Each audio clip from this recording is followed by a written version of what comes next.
Hi, I'm Abby Montel-Toms. And I'm Tara Lewis. We work in the mental health support team in Children and Family Health Devon, which provides early intervention mental health support to children and young people in school and community settings.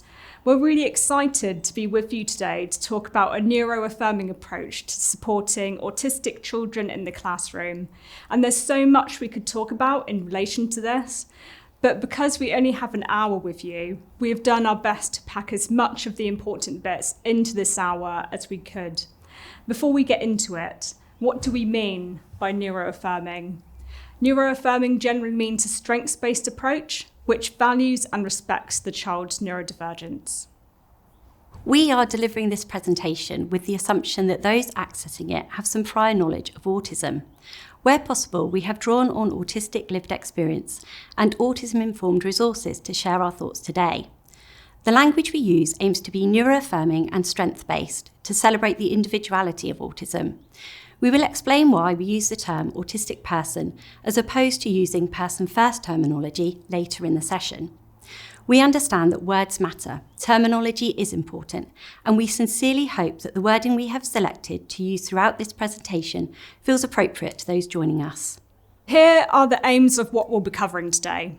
We will start by providing an overview of the neurodiversity paradigm and how autism sits within it. We hope to help you develop a greater understanding of autism, including autistic cognition, autistic lived experience, and autistic mental health. And we will also share with you strategies and adjustments along the way to help support autistic children and young people in the classroom.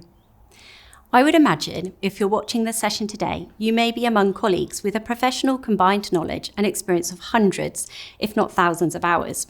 It's likely that many, if not all of you, have drawn on these when working with autistic children, diagnosed or undiagnosed. However, despite such vast expertise and efforts, generally the school experience for autistic children can often remain a difficult one. We are hoping that this presentation provides opportunity for you to add to your wealth of knowledge and gain some new insights as to why autistic children may find an education setting such a challenging place to be. There are 180,000 autistic children accessing education in the UK, and 73% of them are in mainstream environments. Autism is the most common need for pupils to require an EHC plan. Despite all the skills and expertise, only 26% of autistic children are happy in school. We know teachers want the very best for their pupils, and autistic pupils want and also deserve the very best for themselves. When working out how we can get them the very best, the starting point is to hear their very clear message. School would be a better place if more teachers understood autism. Abby and I have an absolute passion for this topic and are really pleased to have the opportunity to hopefully extend existing knowledge of autism through exploring lived experience of autistic individuals whilst providing strategies to support. So this quote here is from Dr. Luke Bearden, an academic in the field of autism. If you'd like to pause the video here to read it better, then do feel free to do that.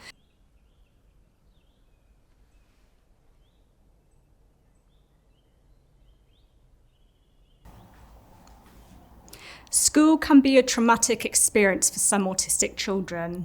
It might sound a bit extreme to some of you, me saying that, but sadly it is the truth. It also doesn't have to be the case though. The more educational staff who understand, respect and value autistic children and young people for who they are, the lower the chance they are going to encounter traumatic experiences in school. Which takes us nicely to empathy. And this is one of many Brené Brown quotes you'll hear from me during this talk. If you aren't already aware of Brené Brown, she's an American shame and vulnerability researcher. Hopefully, as our talk progresses, you'll start to understand why I keep referring back to empathy and shame. And hopefully you won't grow tired of me referencing Brené Brown all the time. But I invite you now to focus on this quote. Empathy fuels connection. Sympathy drives disconnection. Think about that for a moment.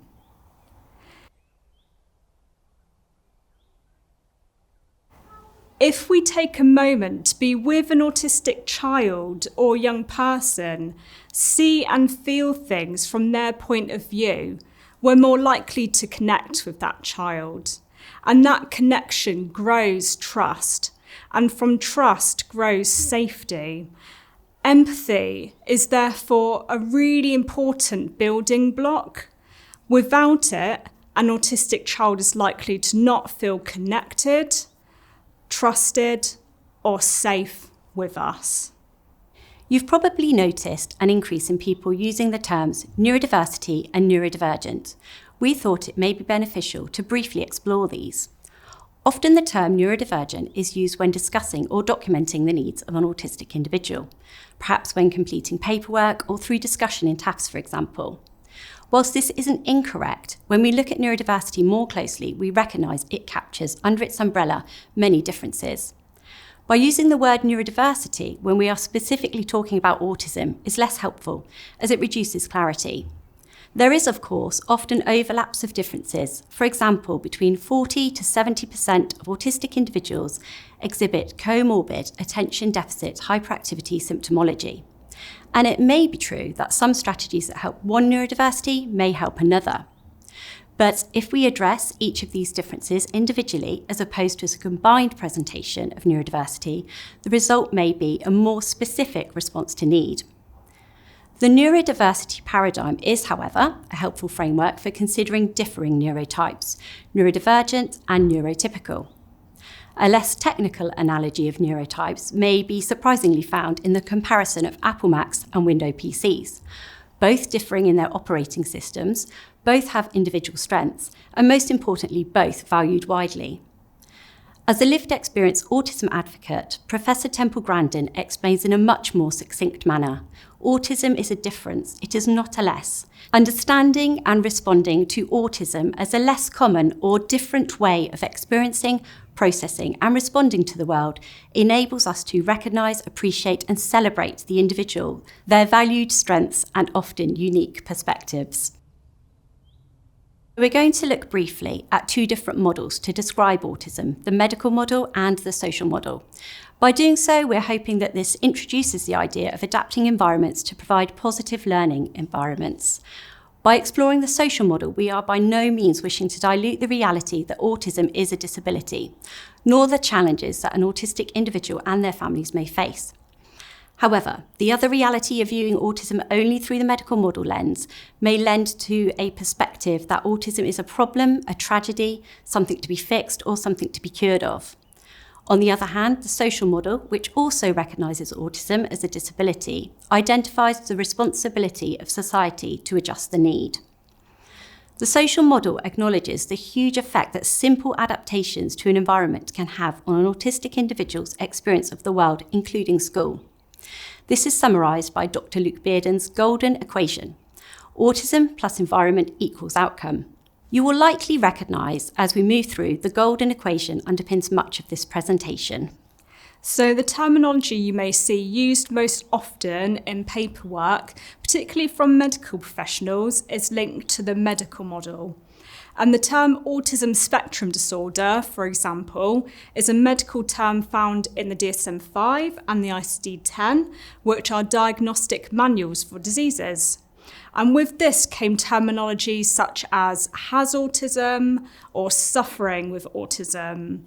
And the neurodiversity paradigm gives space for autism to be seen outside of this medical model, to be seen as a different way of being human instead of being pathologized and othered. As this image shows, the term autistic person acknowledges and values autism as being an integral part of someone's identity. The autistic person wouldn't be who they are without autism. Images of autism as a spectrum have often shown a straight line with variation of colours, with high functioning on one end and low functioning on the other. I will touch upon high and low functioning labels in a moment, but I invite you to think of the colour spectrum. The colour spectrum is a circle with the colours varying around it, and the autism spectrum is not dissimilar to this. As you can see here in this image, the fullness of the colours may vary. In red, for example, we have an almost full social skills slice, but the lime green sensory slice is not that full at all. And every autistic person's colour wheel looks different. One may have greater communication and interaction needs than another, and one may not have many sensory differences at all. Everyone is different. If an autistic person is labelled as high functioning, they are often assumed to manage many situations and environments well. Yet this often isn't the case, as is seen here in Luke Bearden's quote. What is often the case is that they're high masking instead of high functioning. So I wonder what happens if we change the perspective. If the predominant neurotype, neurotypical, was actually the minority. This poem has been taken from Spectrum's Autistic Transgender People in Their Own Words. It's a book with lots of essays and creative writing in it. This is a poem called The Weird People by Jan. The weird people are everywhere. You wouldn't know just by looking at them, although you'll see there's something odd, something not quite intense about them. They don't move or dance around in the same way that we do. They're not as curious as we are about beauty, love, or truth. They don't seem to understand our many ways to show affection. They expect everyone to act the same. We can't work out their intentions. They believe we're pretty pieces in some puzzle that they built. We just wish that someone told them, thanks, but we don't want to fit. They're not so bad, the weird ones. They're just differently wired. Their world is dull, still, quiet, but they can also be admired. They try to figure us out too. The most naive say some are mild. We may be soft, bright, or blue, but we are nothing short of wild. I'm just going to read this quote by Brené Brown that you can see here. If we can share our story with someone who responds with empathy and understanding, shame can't survive. How powerful is that? I mentioned earlier that empathy fuels connection, and with that grows trust and safety. But shame also can't survive if someone is shown empathy. If we can empathise with an autistic child's experience, we are lowering the chance of them feeling ashamed of themselves. And from prolonged exposure to shame can grow low mood, anxiety, and low self-esteem. I invite you to consider this. If I empathise, shame can't survive.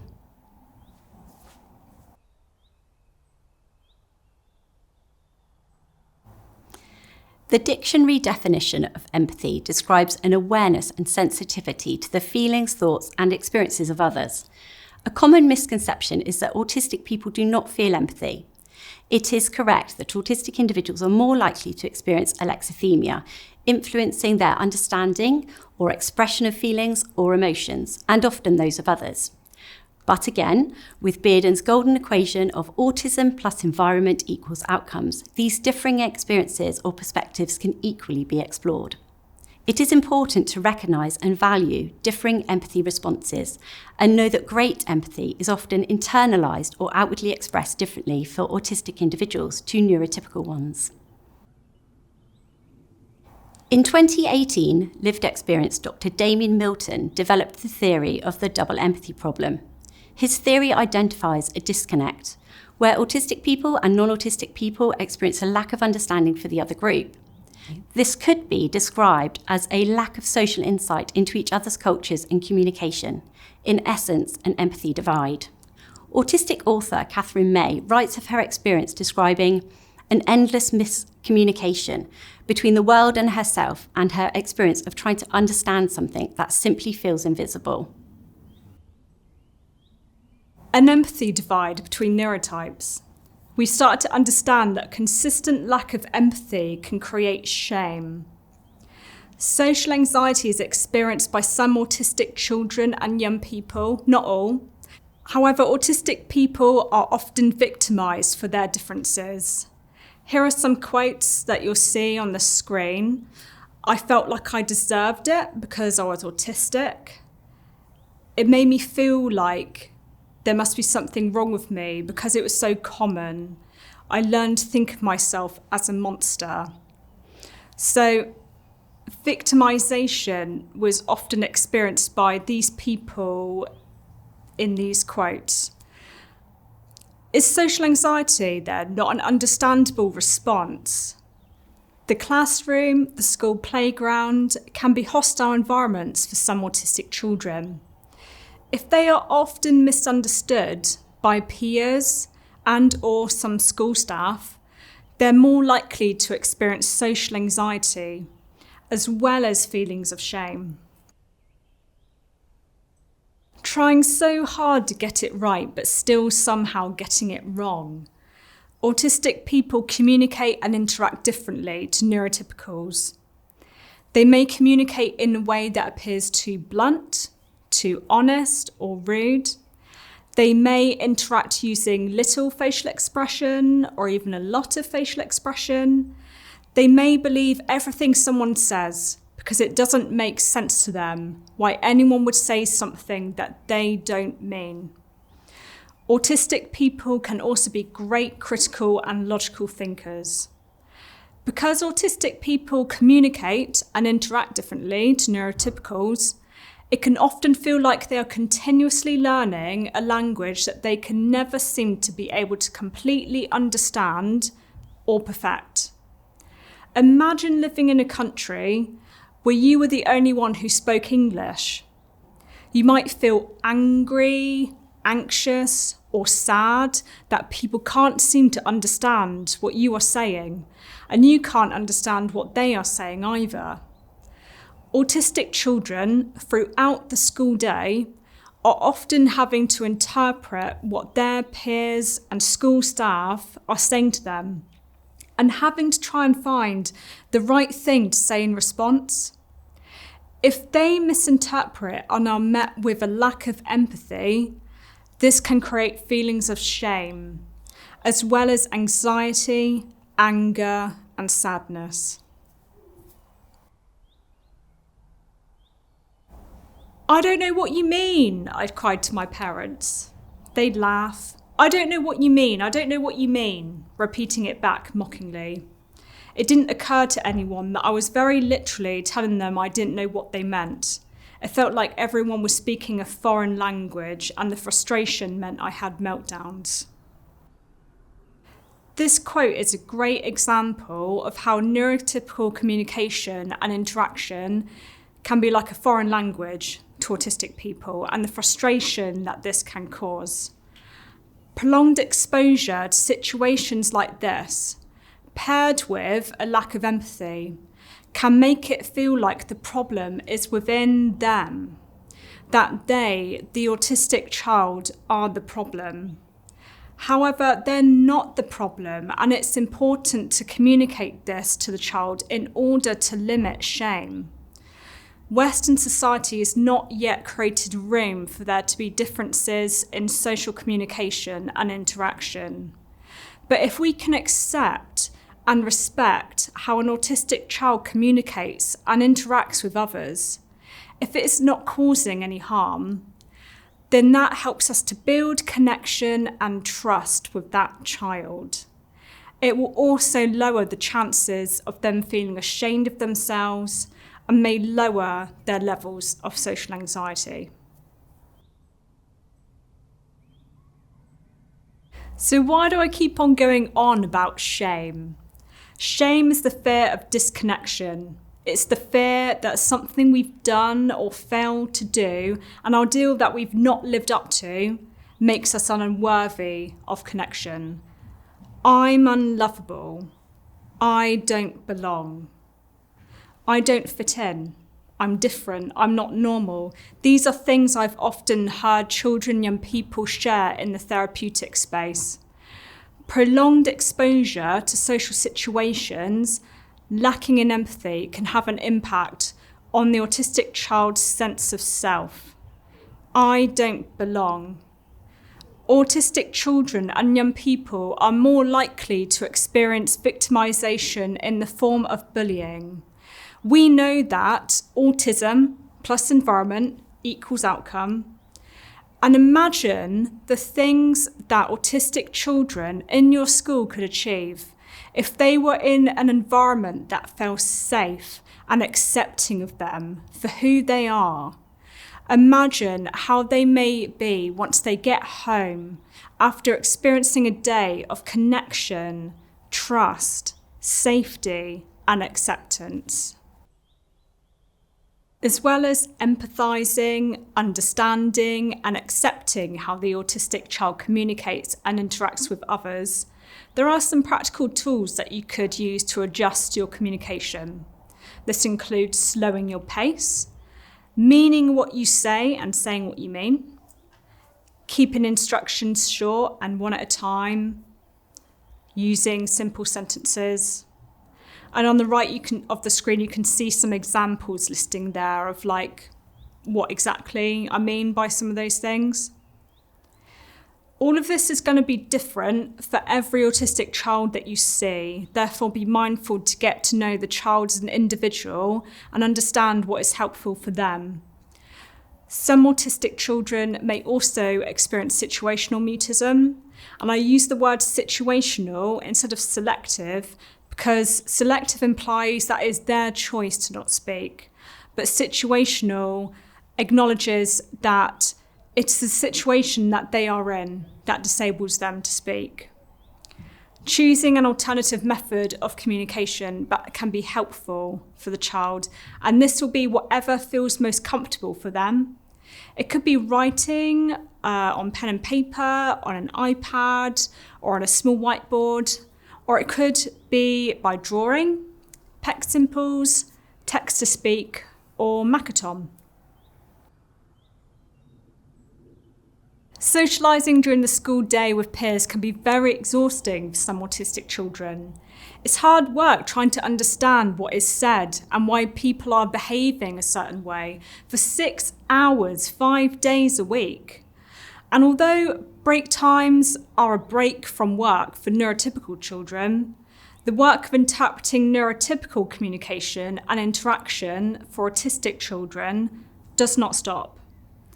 Providing a break club where there are structured activities such as Lego or loo bands or Play-Doh, colouring and drawing, those can be helpful. And if helpful, seating the autistic child with a friend in the classroom or next to an acquaintance that they feel comfortable with, that can be helpful. Knowing that socialising can be very draining on some autistic children, it can be helpful to allow them short breaks outside of the classroom to help them replenish some of their energy in order to be able to give their energy to work. Some friendship difficulties between an autistic and a neurotypical child could be explained by the double empathy problem. Difficulties on both sides empathising with the other's communication differences. It can therefore be helpful for all children in the classroom to understand about neurodiversity, that all brains work differently, and that sometimes that can mean that we might misread what the other is saying or doing sometimes. If you have a good, trusting relationship with the autistic child, you could also talk through friendship ruptures to help them make sense of what happened in a non-judgmental way.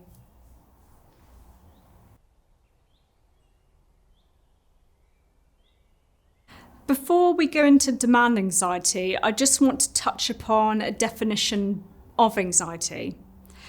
This definition you can see here was created by the students of Limpsfield Grange School in the book M is for Autism.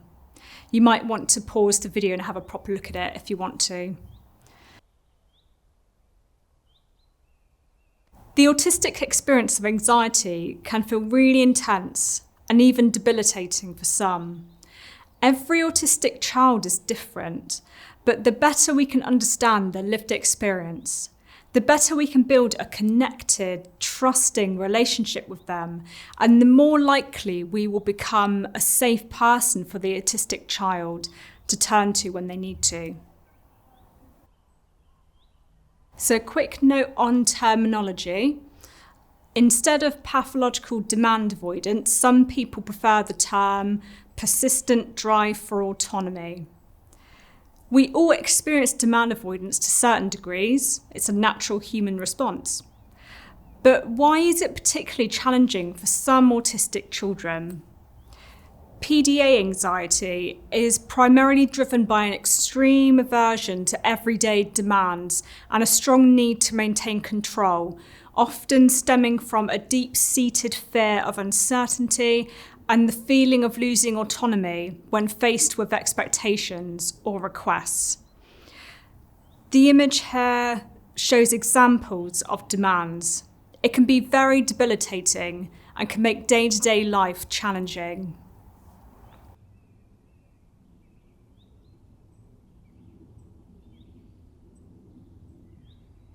There's a brilliant book called PDA by PDAers, compiled by Sally Catt. Here are some people's experiences of demand anxiety, and you might like to pause the video here just to read some of those experiences. The demand anxiety is real and intense, and the fight, flight, freeze, fear response is clearly described by 3 people here. I invite you again to think about empathy and shame here. It can be hard to empathise with a child who is refusing to do what you've asked them to do and is appearing to throw a tantrum about it. But what if we took a moment to alternatively view the tantrum as fear? Many of us experience fears and worries that others find it hard to understand. We know that demand anxiety can be due to a fear of failure, a fear of being perceived, a fear of losing autonomy, and a pressure to perform or achieve. Take time to understand the autistic child's experience of anxiety around demands. Remember, if we can share our story with someone who responds with empathy and understanding, shame can't survive. The PDA Society is an amazing source of knowledge for demand anxiety. They have created the PANDA approach for supporting children with demand anxiety or a PDA profile. The key is to remember autonomy and how important this is to the child. P stands for pick your battles. A is anxiety management. N is negotiation and collaboration. D is disguise and manage demands. And the last A is adaptation. You might like to pause the video again here just to have a look at the examples from each of those letters. All of these approaches are great strategies that can be used in the classroom and the wider school environment. Another helpful approach is using declarative language. And by this, I mean just declaring what you're thinking instead of asking a question. There are great examples here, such as, I wonder where your backpack is. Your hands look dirty. I think we might need forks. In declaring what you are thinking, you're inviting them to act in response to what you have said, without any expectation or pressure on the child. Inviting them to respond to what you have said gives them autonomy in the situation. The book on the left is by Linda Murphy, and it's a great resource if you would like to learn more about this approach. I get really excited talking about the sensory system and stimming. There's so much joy that can be experienced through the senses, but there can also be a lot of pain and discomfort. With 8 sensory systems, there's 5 that most people have heard of, but we also have vestibular, proprioception, and interoception systems. Vestibular is connected to movement and balance. Proprioception is our awareness of our body in space. And interoception is our internal state, including physical, such as needing to go to the toilet, feeling hungry, and our emotional state. We can be hyper and hyposensitive, and every autistic child's sensory experiences are different. A child's sensory experiences change over time, and they change day to day, dependent on stresses experienced during the day. The more full an autistic child's stress bucket becomes, the more sensitive to sensory stimuli they become. Sensory processing can impact attention and concentration, communication and interaction, and regulation of emotions in the school environment. Hypersensitivity to sensory stimuli can cause physical pain. Loud noises, strip lighting, and uniform material, for example. Imagine trying to concentrate for 6 hours a day, 5 days a week, with a migraine. The pain would be so intense, it would make it hard to concentrate, process the information you are meant to be learning, communicate with people around you clearly, and to mentally feel okay. An autistic child who experiences hypersensitivity to aspects of the school environment may feel anxious about what's to come on waking up in the morning.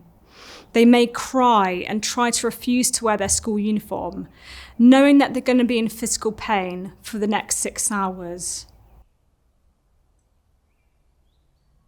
Stimming is an important part of autistic self-care. Stimming is short for self-stimulatory behaviours. As well as experiencing joy from stimming, it can also help express and regulate emotions. Stimming can help to calm during a period of sensory overwhelm.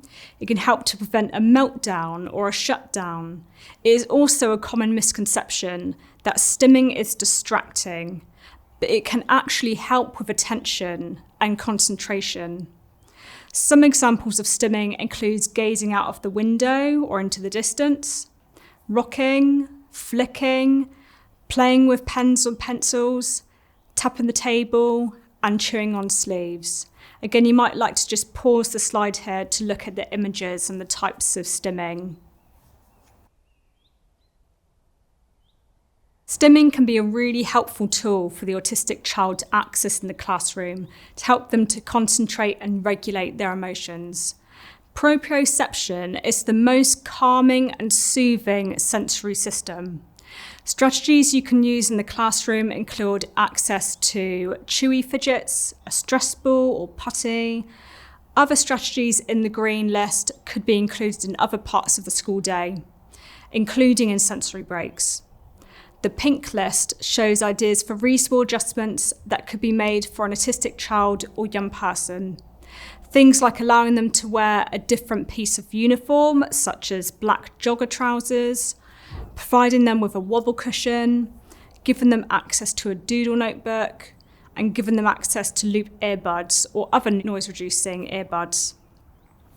Not all autistic children will feel safe to stim in front of their peers. If they don't feel safe to stim in class, providing them with a safe space to do so during the school day with a trusted adult can be helpful to regulate their emotions. These brilliant infographics are by Emily Cady, autistic author of Girl Unmasked. One of the triggers for meltdowns and shutdowns is sensory overload. It's really important to understand that a meltdown is not deliberate, and autistic children and young people often feel guilt, embarrassment, and shame afterwards. When an autistic person is completely overwhelmed, the thinking part of the brain switches off, and they cannot process how they feel any other way. The fight-fear response is most often seen when an autistic person is experiencing a meltdown.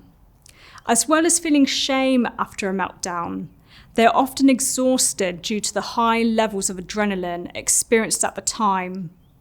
Things you can do to support an autistic child or young person after a meltdown include guiding them somewhere quiet, reducing demands, and speaking calmly and reassuringly. Shutdowns can be understood as the freeze fear response. An autistic child or young person experiencing a shutdown may be physically unable to speak or move, and they may appear to be very tired. Similar to meltdowns, shutdowns are also caused by overwhelm and stress and can be triggered by sensory overload, masking, change, social anxiety, and demands. Again, it's important to understand that what the child does when in a shutdown is outside of their control. There's an image here on the right that shows how you can support a child or young person during a shutdown. Executive functioning is essentially the organising part of the brain. Differences with these skills can greatly impact learning, independence, and self-esteem. These skills support us to know where things are kept and remember where to return them. They also help us to plan and organise what we do across the day every day and support the knowing of when things are happening. In school, differences can present as forgetting PE kit, being late to lessons, and even failing to attend detentions. Executive functioning enables us to initiate tasks, knowing how to begin with the initial step, how to complete steps in sequence, which eventually lead to a completed task. In school, differences can look like delay or failure to get started on a task, completing it in a seemingly unusual order, or prioritising a completely unrelated task. Sadly, an autistic child may give up on the task, feeling overwhelmed. Over time, the repeated experience of this may lead to a sense of failure, low self-esteem, and fewer educational opportunities. Differences may become more obvious as a child is expected to work with more independence reflective of their chronological age. Some children manage to mask their difficulties in primary school by watching and copying a peer. However, this strategy becomes less effective in secondary school due to the increased expectations of independence, the movement of class to class, and often a 2-week planner. The daily stress of struggling to manage differences in executive functioning can easily look like laziness, procrastination, or a lack of effort, resulting in mixed emotions, very often shame. Another area of executive functioning is the organising of thoughts and emotional regulation. There are many tools to support with emotional regulation, such as the Incredible 5-Point Scale by Burren and Curtis. This tool visually represents the differing levels of emotional intensity on a scale of 1 to 5. Some children may require the support of an adult to recognise their emotional state when introducing such resources. For example, commenting that a child looks relaxed and happy, and stating that they are in the green zone when playing with their toys or reading. Although this may feel unnatural initially, this can support the child over time to identify for themselves the zone they are in and check the 5-point scale to see what action they can take to return to the green zone. For older pupils, a pocket flowchart representing steps to prioritise and plan when difficulties arise increases independence and reduces anxiety. These can be adapted to cover a multitude of areas. Having a safe person in school may also be beneficial. The individual would need to be someone who is likely readily available, has a good understanding of the barriers autistic pupils may face, and someone who the pupil trusts. There are so many ways to support executive functioning differences in the school environment, fundamentally considering if the environment is visually supporting an autistic child to know how, when, and where can be helpful ways to develop your own tools. Examples of this could be a visual step-by-step for tasks, colour coding, and timers.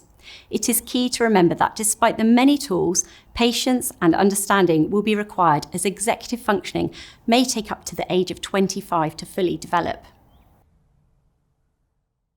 I'm sure during the time of supporting autistic children in school, you have observed just how all-consuming an autistic child's special interest can be for them. Whilst we observe often fleeting interest of concentration to some tasks where executive functioning differences are challenging, to observe the sheer level of attention to a topic of interest can seem confusing but equally captivating. Murray and Lawson's theory of monotropism offers an insight into this by their description of an interest-based system. An autistic child's interest-based system enables them to learn many related facts to their special interest and teach us what they know.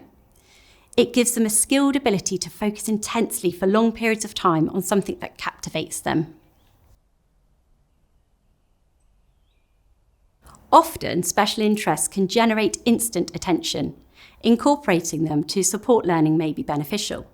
For example, if the interest is trains, exploring routes for a geography project, calculating distance travelled for maths, or writing about a passenger's journey for English. Additionally, special interests offer predictability and reassurance, which may be supportive when an environment is anything but. When autistic children are immersed in their special interest, it can be extremely challenging for them to transition onto the next task. Where the topic of interest has a tangible finishing point, it may be helpful to check that the child would like to finish there, considering they may have a completely different point in mind. Timers and countdowns may be helpful to show the passing of time and also time remaining for the special interest. Often, time may be harder for autistic children to relate to, particularly when experiencing monotropism. Using now and next boards can be a good visual aid to supporting a child to transition. Often having something that is positive or enjoyable next can aid a smoother transition from such a joyful state. Many lived experienced speakers describe the experience of masking, where they tend to suppress their autistic behaviours. This could be through restricting or hiding stimming in an attempt to appear more neurotypical. Some individuals describe camouflaging, attempting to blend into the background, drawing minimal attention to themselves. They often observe the skill of a peer's interactions to mimic them. Girls in particular may be highly skilled in masking and camouflaging. Masking or camouflaging can take place consciously or unconsciously. Either way, it is potentially an invisible stressor. It is recognised that masking and camouflaging can impact negatively the mental health of autistic individuals, and on a day-to-day basis is likely to require much energy. The National Autistic Society states that many autistic individuals mask or camouflage in school to avoid negative attention or punishment.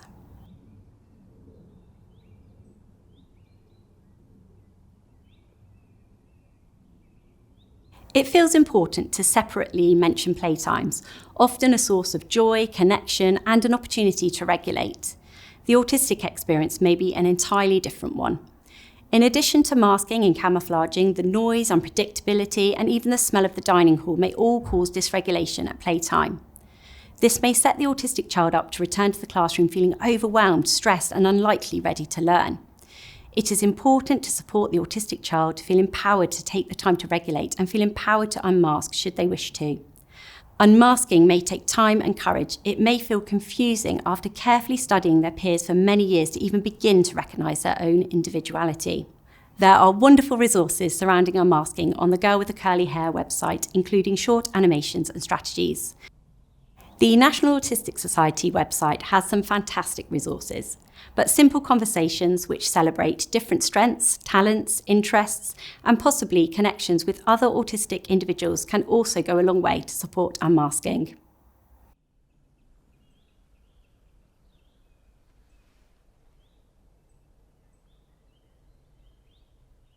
Autism burnout is experienced by autistic individuals when the demands of life exceed the mental or physical energy an individual has to manage them. When we consider all the differing challenges that society or school environments brings to an autistic individual, it becomes clearer to recognise that an autistic individual's energy will rapidly deplete, far more rapidly than their peers.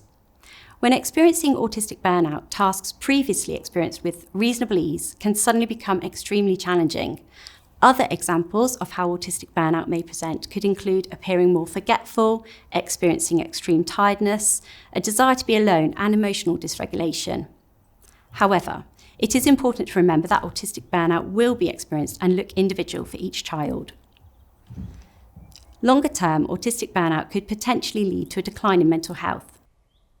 A child who is actively experiencing autistic burnout will often need the support of others around them to identify how they manage the demands in the moment or longer term to prevent or reduce reoccurrence. Self-care through the use of energy accounting can mitigate autistic burnout.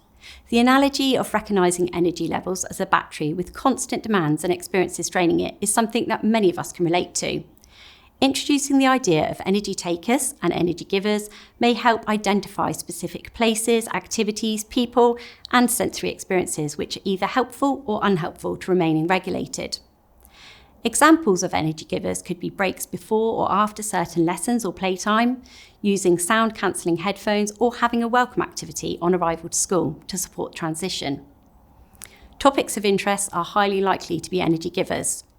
The National Autistic Society has some excellent workbooks and resources on their websites to explore energy accounting with younger adults, which could easily be adapted for younger children.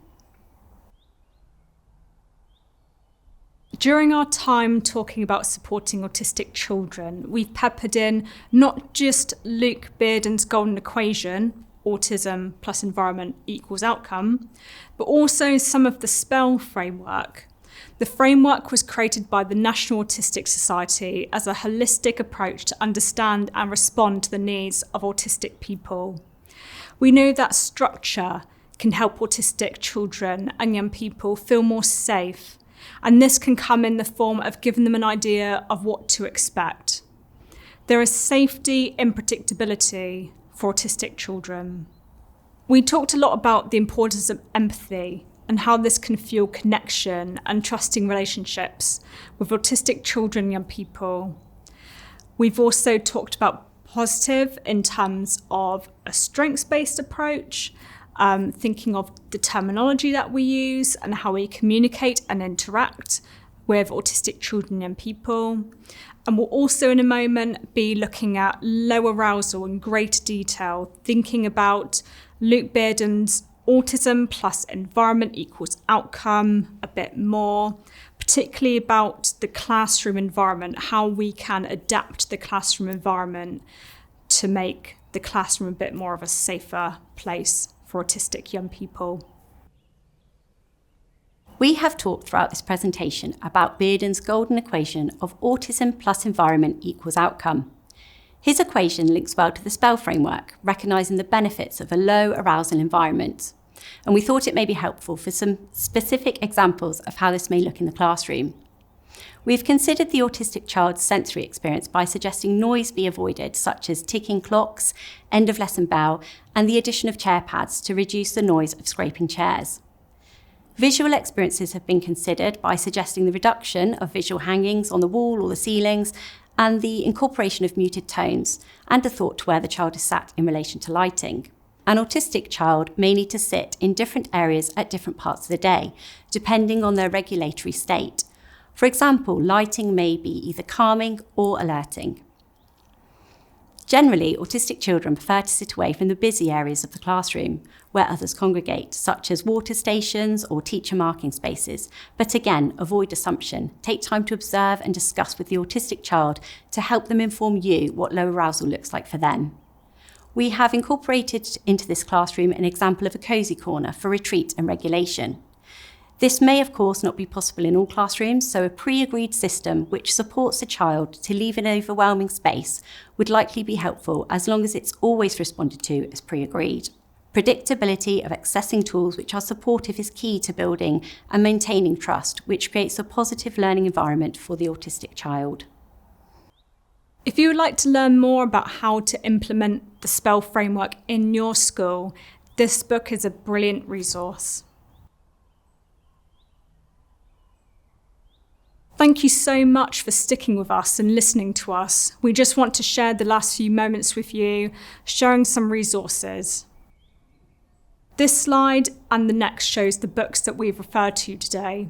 Memoirs written by autistic people are such a valuable resource to understand how lived experiences of autistic people can differ. Emmys for Autism was written by a group of female students at school. Spectrums includes essays and creative writing by autistic trans people. Avoiding Anxiety in Autistic Children is a really valuable book for every adult in an autistic child's life, including parents and carers. Although Brené Brown's work does not focus on autism, I've included the books we have referenced here as you may wish to learn more about empathy and vulnerability.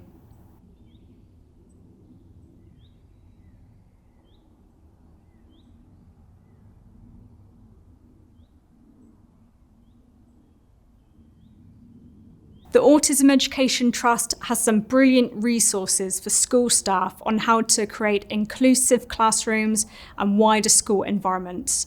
Topics include school transitions, reintegrating autistic children following a school exclusion, school stress and anxiety, and creating positive relationships between home and school.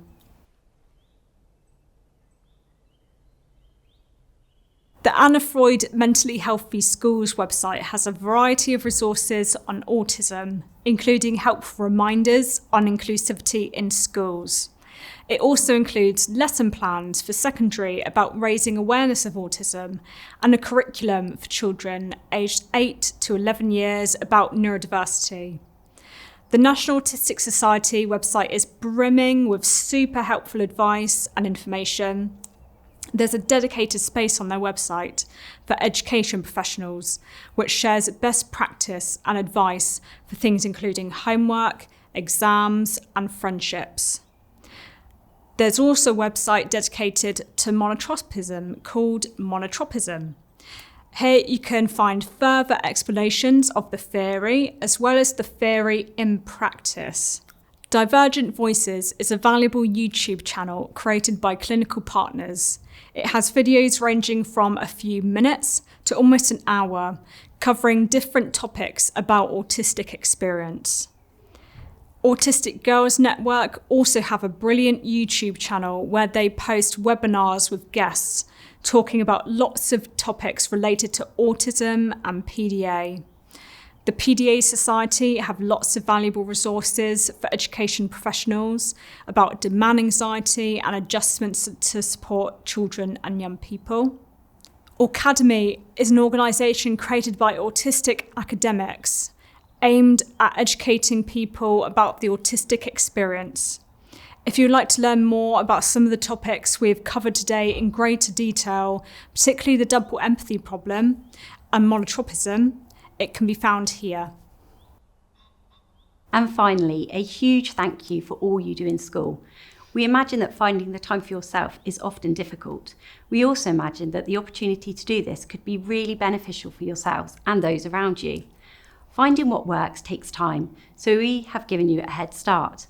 Mind and Twinkle have many resources to support wellbeing, and we hope you manage to find some time to explore them and perhaps add them to your list of energy givers.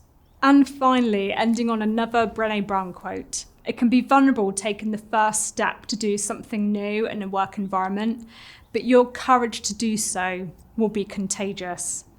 Thank you again for taking the time to listen and for everything you are doing for the autistic children and young people in your school.